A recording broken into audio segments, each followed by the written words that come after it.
Ano ang tunay na itsura at pangalan ni Jesus?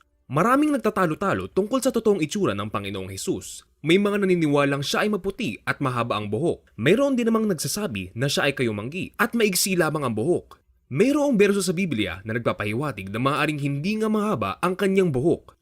Ayon sa unang Korinto, chapter 11 verse 14, hindi ba't kalikasan na rin ang nagtuturo sa inyo na kahiya-hiya sa isang lalaki ang magpahaba ng buhok? At kung natatandaan nyo, hindi ba't si Jesus ay lumaki sa hirap at isang karpintero noong nandito siya sa lupa? Kaya't kung iisipin mo, ay tila malabo nga na mahaba ang kanyang buhok at maputi ang kanyang balat. May mga nagsasabing ang larawang ito raw ng ating Panginoong Jesus ay hinango mula kay Cesare Borgia, ang pangalawang anak ni Pope Alexander VI ng Roma. Ngunit mayroon ba sa ating makakapagpatunay sa mga ito? Sinasamba mo ba ang Panginoong Jesus dahil sa kanyang itsura o dahil sa kanyang ginawang sakripisyo para sa atin? Sa totoo lang, ay walang saysay na pagtalunan ng topic na ito dahil ang ganitong mga pagtatalo-talo ay ginagamit ni Satanas upang sirain ang Kristyanismo.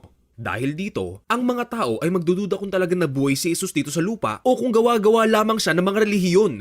Tayo ay dapat mamuhay batay sa ating pananampalataya, hindi sa mga bagay na nakikita. Kahit hindi natin nakikita ang Diyos, ay alam nating totoo siya dahil ipinamalas niya sa atin ang kanyang kahangahangang gawa at ipinaunawa niya sa atin ang tanging daan sa kaligtasan, ang ating Panginoong Jesus. Kaya't ang mga ateista o ang mga hindi naniniwala sa Diyos ay walang excuse. Kung gusto mong mabisualize ang totoong anyo ng ating Panginoong Jesus, ay ganito siya inilarawan ni Apostol Juan. Siya ay nakatayo sa gitna ng 7 ilawang ginto at nakasuot ng mahabang damit at may gintong pamigki sa kanyang dibdib. Ang kanyang ulo at buhok ay kasimputi ng balahibo ng tupa at ng niebe. At ang kanyang mga matay parang apoy na nagliliyab. Kumikinang ang kanyang mga paa na parang tansong pinakintab at parang rumaragas ang tubig ang kanyang tinig. May hawak siyang 7 bituin sa kanang kamay. At lumabas sa kanyang bibig ang isang matalas na tabak na sa magkabilay may talim. Ang kanyang muka ay nakakasilaw tulad ng araw sa katanghaliang tapat. At balang araw mga kapatid ay makikita at makakasama na rin natin ang ating Panginoong Jesus. Kaya magpatuloy lamang po tayo sa pananampalataya at magtiis hanggang sa wakas. Patungkol naman sa pangalan ng ating Diyos sa masalangit, maraming nagsasabi na ito raw ay Yahweh o Yahweh. Mayroon din naman nagsasabing ito raw ay Jehovah o kaya ay Adonai, El Shaddai o Elohim. Ngunit alin ba talaga? Naalala nyo ba noong tinanong ni Moises ang Panginoong Diyos kung ano ang kanyang pangalan? Ang sinabi ng Diyos ay, ako'y si ako nga, o sa Ingles, I am that I am. Ang I am sa mga letrang Hebrew ay YHWH, o kaya'y YHBH. Ang 4 na letrang ito ay tinatawag na tetragrammaton. At sa written Hebrew language, puro consonants lamang ang kanilang mga letra, walang vowels. Kaya't upang maipalaganap ang ebanghelyo sa ibang mga lahi at wika, ay muli nilang isinulat ang banal na kasulatan at nilagyan ito ng mga vowels mula sa salitang Adonai na nangangahulugang Lord. Kaya't ang pagbigkas ng YHWH ay Yahweh o Yahweh at sa YHBH ay Jehovah o Jehovah. Depende sa tao nagbibigkas o nagbabasa nito. Ang El Shaddai naman ay nangangahulugang God Almighty at ito ang pagpapakilala ng Diyos noong siya ay nakipagtipan kay Abraham. Ang Elohim naman ay ang Hebrew word ng Diyos. Ito ang ginagamit na salita sa pinakaunang berso ng Biblia, ang Genesis chapter 1 verse 1. Ang salitang ito ay plural in number dahil ito ay maaaring parehas na tumutukoy sa Diyos at sa mga anghel. Ngunit ano ba talaga ang dapat nating itawag sa Diyos? Hindi ba't itinuro sa atin ng Panginoong Jesus na kapag tayo ay mananalangin, ang ating itawag sa Diyos ay Ama namin na nasa langit? At kung tayo ay may hihilingin, ay hilingin natin ito sa pangalan ng Panginoong Jesus? Sapagkat walang ibang pangalan sa buong daigdig na binigay ng Diyos sa mga tao upang tayo ay maligtas. Ngunit may mga nagsasabing hindi raw Jesus ang kanyang totoong pangalan.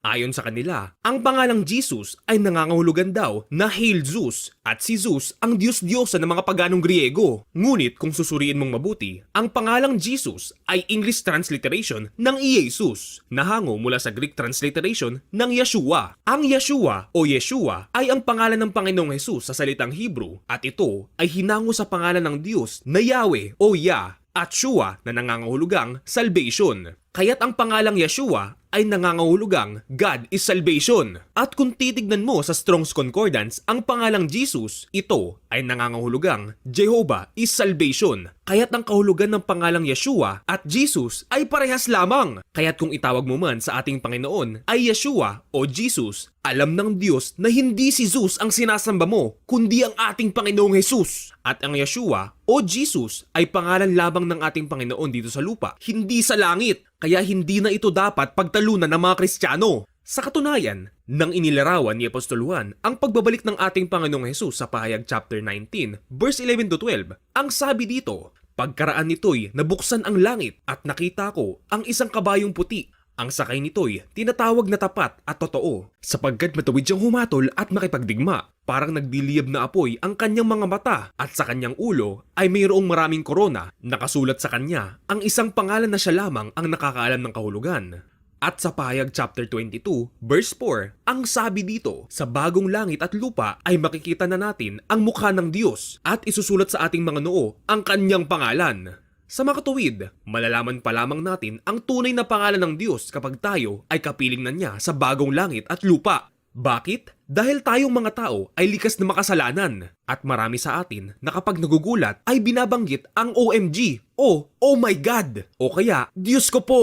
At pansinin mo, kapag nanonood ka ng mga Hollywood movies, hindi ba't lagi nilang ginagamit ang pangalan ng Diyos o ng Panginoong Jesus kapag sila ay nagagalit o nagmumura? The Trinity? That cracked the IRS base. That was a long time ago. Jesus. Kaya't hindi pa talaga ipapahintulot sa atin ng Diyos na malaman ang kanyang tunay na pangalan sapagkat alam niyang marami sa atin ang dudungisan nito o gagamitin ito sa walang kabuluhan. Tandaan, ang pagsamba sa Diyos ay sa espiritu at katotohanan. At kahit bigkasin mo pa ang pangalan ng Diyos sa Hebrew o sa Greek, ay wala rin itong saysay kung hindi mo naman ginagawa ang kanyang kalooban o kung patuloy ka pa rin sa paggawa ng kasalanan. At bilang paalala, kapag isinulat mo ang pangalan ng Diyos at ang ating Panginoong Jesus, i-capitalize mo ang mga unang letra bilang pagrespeto sa kanyang pangalan. Dahil kahit sa Biblia, ay nakakapital ang pangalan ng Diyos, maging ang mga pronoun na ginagamit upang tumukoy sa Kanya. At alam mo bang kapag maliit na letrang D ang ginagamit mo para isulat ang Diyos o maliit na letrang G para sa God, ay hindi siya ang tinutukoy mo, kundi ang mga anghel, maging ang mga rebelding anghel tulad ni Satanas. Maraming salamat sa panonood at God bless you.